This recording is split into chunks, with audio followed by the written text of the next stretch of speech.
Now with us on the guest line, as promised, United States Olympian, UFC light heavyweight champion, UFC commentator, father, wrestling coach, Disney World machine, good friend of the program, Daniel Cormier is with us.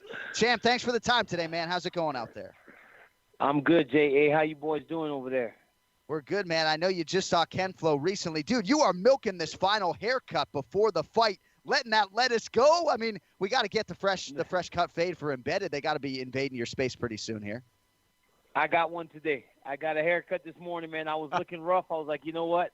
I got to cut it off. My baldness shows too much when the hair gets long. But, you know, in the midst of that training, man, you don't have time to go to the barbershop. So this morning I actually got a haircut. Now I feel good.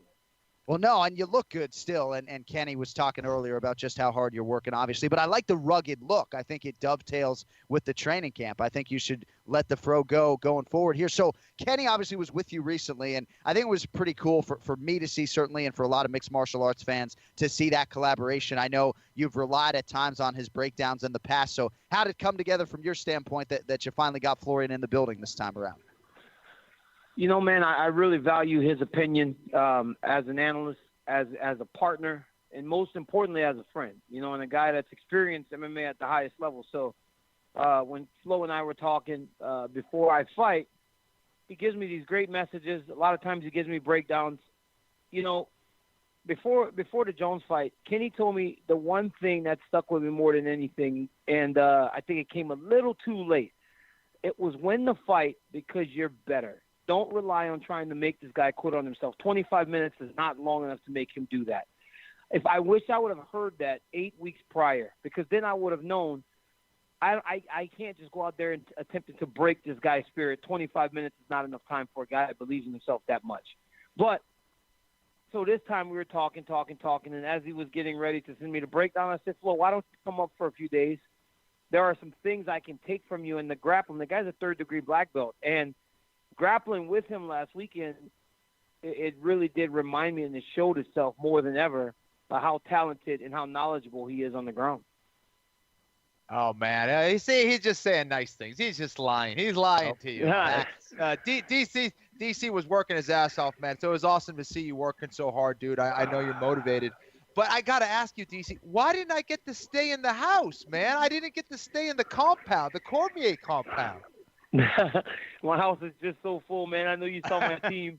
I've got Chris Camacho and Rudy staying there. My family's there. We had some people over all week. It was my birthday last week, and I have a cousin that's born 2 days after me, so he came up and spent his birthday. And you know what, man? For an A-lister like Florian, you put him up in a hotel. You get the guy a car. You put him in a hotel. You don't stick him on a couch anywhere. Oh, dude, I'm playing with you. Listen, man. So you know what's the biggest thing heading into this rematch against Anthony Johnson? You know, do you think you're going to see a very similar Anthony Johnson in this rematch? I anticipate a much better version of the Rumble I fought last time. A guy that's worked on the areas that he struggled in, and the guy that's addressed them, a guy that's going to come in confident and trying to finish the fight. So I feel like we have trained for a better version of him. I feel like we've covered all of our bases, dotted our I's and crossed our T's. We've worked, man, so much in the areas that we feel we struggled in last time. And even in the areas that we were successful, we still have to improve in every facet of our game. DC, I know you're confident, obviously, in your skills and your ability to make adjustments over the course of a championship fight. I said earlier, if we hit minute 24, we feel like Cormier is going to be the fresher fighter and the live bet at that time. But how much do you guys talk about the first round when adjustments aren't as much of a factor, and your approach to round one against a fighter like this with this particular skill set? I know how tough he is, but John, really, you know, I have to be careful in the first 7 minutes, because reality is I felt him over the course of 14 minutes now, and I know the difference in his power from minute 1 when he dropped me to minute 13. So I can base that on experience. You know, I felt him at minute 13, and granted, he's still very powerful, but it isn't that same explosive power that's there in minute 1, 2, 3, 4 of the very first round.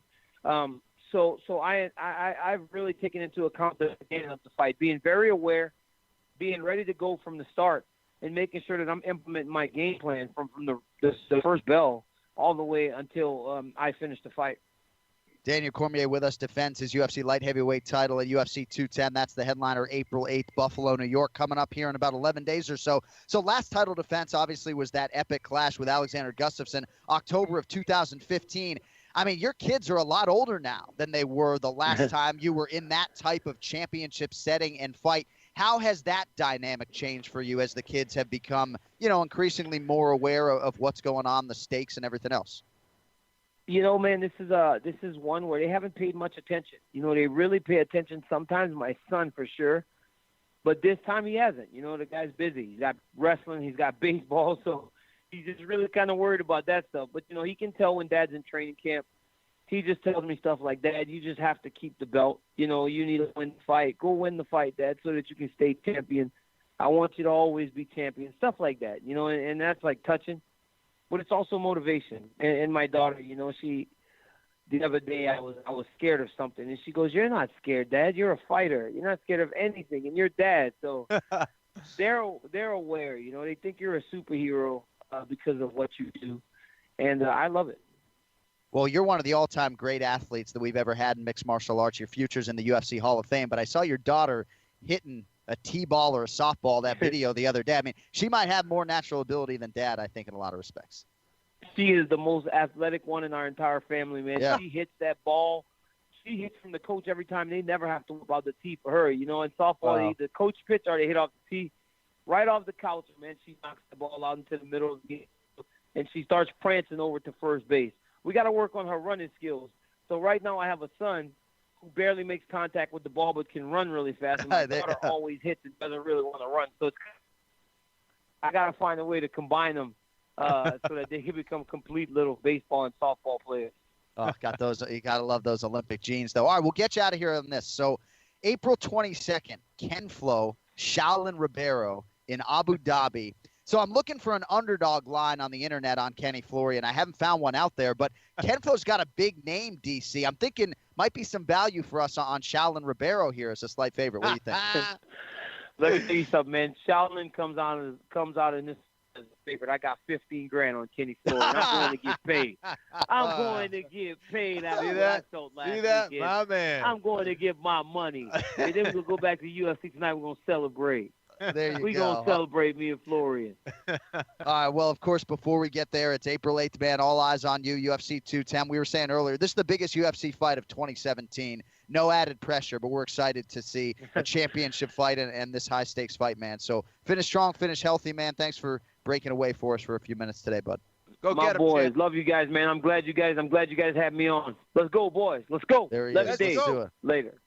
All right, there he is, UFC light heavyweight champion Daniel Cormier joining us here on the Anakin Florian podcast. I like how you circle back to staying at his house. I mean, dude, I would love to see the conversation. Hey, Flo, dude, why don't you just come crash at San Jose? We got a couch. I mean, yeah. And I don't mean to, because I know you sleep on a couch. I mean, I know you've slept on worse, but when was the last time you slept on a couch, kid? Dude, geez, I'm trying to think. In Thailand. I know every time I'd visit my buddies in New York, that's where I slept. It was always a couch, man. There always you a go. couch. Yeah. And the hair always wakes up looking the same. Perfect. Time now for the pick to click. The pick to click. All I have to do is bet on the winner, and I'll never lose. The John Anik and Kenny Florian podcast. So we're getting to the point where you just wonder if it's actually beneficial to give the listeners a pick to click. I'm 1-5 on the year. I didn't go 4 games below 500 all of 2016. Last time we gave you a pick, it was actually a couple weeks ago. It was round 1 of the NCAA tournament. Vermont Catamounts getting 9.5, I think it was. They lost by 10. I mean, we can't catch a goddamn break. So pick to click for tonight. Marquee game in the NBA Tuesday, March 28th. We will take the Houston Rockets to beat the Golden State Warriors. They're minus 115 right now. That's on the money line. You don't have to lay the half a point or the -1. Warriors have won 7 in a row.